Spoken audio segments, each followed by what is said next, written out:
খাস কলকাতায় ব্যবসায়ীকে অপহরণের অভিযোগ, মুক্তিপণ চেয়ে ফোন ব্যবসায়ীর স্ত্রীকে। পুলিশে অভিযোগ জানাতেই তড়িঘড়ি পদক্ষেপ পুলিশের। কলকাতা পুলিশের এআরএস, ডিডি এবং গড়ফা থানার টিম মাঠে নামে মালদহ জেলা পুলিশও। শেষ পর্যন্ত পুলিশি অভিযানে উদ্ধার হয় ওই ব্যবসায়ী, গ্রেপ্তার 6 অপহরণকারী। শনিবারই পুলিশকে অপহরণের কথা জানানো হয় অনির্বাণ হাজরা নামের ওই ব্যবসায়ীর পরিবারের তরফে। সূত্রের খবর, কসবা থেকেই তুলে নিয়ে যাওয়া হয় ওই ব্যবসায়ীকে। ঘটনার পরে সোজা থানায় গিয়ে অভিযোগ জানান তার স্ত্রী। পুলিশের তরফে ঘটনার কথা বলতে গিয়ে বলা হয়, গতকাল আমাদের কাছে একটা ইনফরমেশন আসে, জানানো হয় অনির্বাণ হাজরা নামের এক ব্যবসায়ীকে কিডন্যাপ করা হয় কসবা এলাকা থেকে। তার স্ত্রী এই অভিযোগ করেন। তদন্ত করে আমরা দেখতে পাই মালদহের মোথাবাড়ি গ্রামে ওনাকে রাখা হয়েছিল। 24 ঘন্টার মধ্যে ওখান থেকে ওনাকে উদ্ধার করা হয়। ইতিমধ্যেই 6 জনকে গ্রেফতার করা হয়েছে। ব্যবসায়ী বর্তমানে সুস্থ আছেন। কি উদ্দেশ্যে তাকে কিডন্যাপ করা হয়েছিল তা এখনো তদন্ত করে দেখছি আমরা। গতকাল আমাদের কাছে একটা ইনফরমেশন আসে গড়ফা থানাতে। গতকাল আমাদের কাছে অনির্বাণ হাজরা নামের একজন বিজনেসম্যান তাকে কিডন্যাপ করা হয়েছে।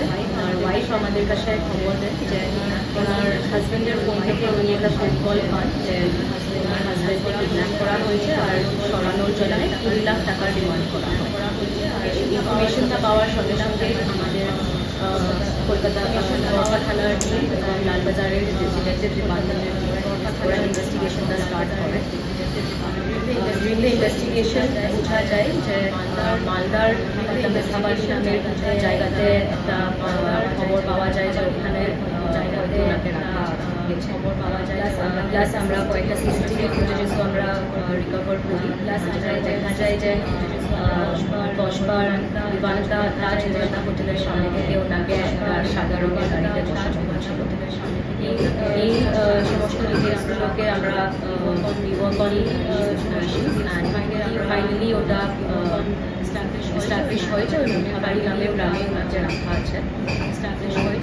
রাত্রের দিকে আমাদের এখান থেকে বেরিয়ে যায় আর মালদা পুলিশের সহযোগিতায় আমরা এখানে আজকে ভোরের দিকে কম্বাইন্ড অপারেশন হয় যেখানে ভিকটিমকে সাকসেসফুলি রেস্কিউ করা গেছে।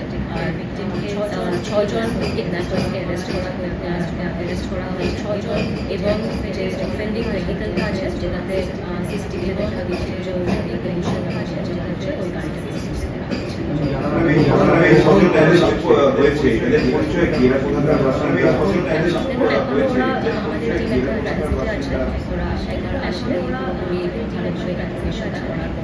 ছজনের মধ্যে কেউ বিজনেস পার্টনার ছিলেন এনার?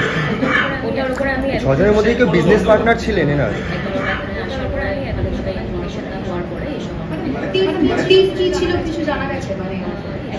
এখন আমি যেটা দেখা গেছে হয়তো 2 লক্ষ টাকা ডিমান্ড করেছিল। আরো যদি কিছু আছে এটা ফর্দার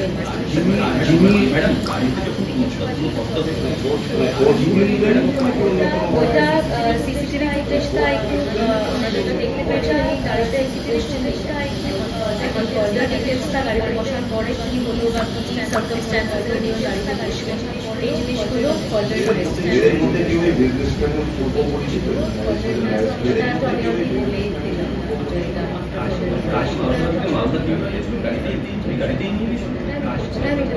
ওরা একবার আসলে ভিকটিমকে জিজ্ঞেস করার পরে এখনো আমরা ভিকটিমকে আমরা ওইভাবে আমরা জিজ্ঞাসাবাদ করতে পারিনি যে আসলে কি হয়েছে। রেস্কিউ করা হয়েছে ওনার health and security is the first priority. যাতে সুস্থ থাকে ওটাই ফার্স্ট প্রায়োরিটি। ওনার মেডিকেল চেকআপ করা হয়েছে উনি সুস্থ আছেন। একবার উনি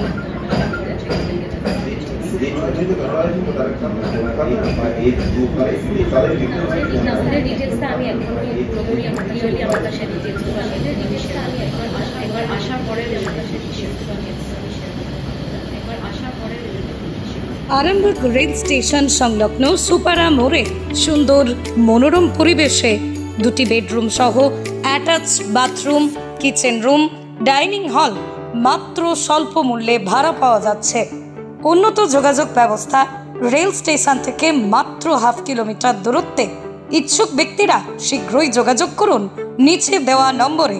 আর হ্যাঁ, আরামবাগ পল্লীশ্রী মোড়ে রাস্তার পাশে একটি দোকান ঘর ভাড়া দেওয়া হবে। যোগাযোগ নম্বর শেখ মতিউল আলী 9732462611 এবং 7001729 490।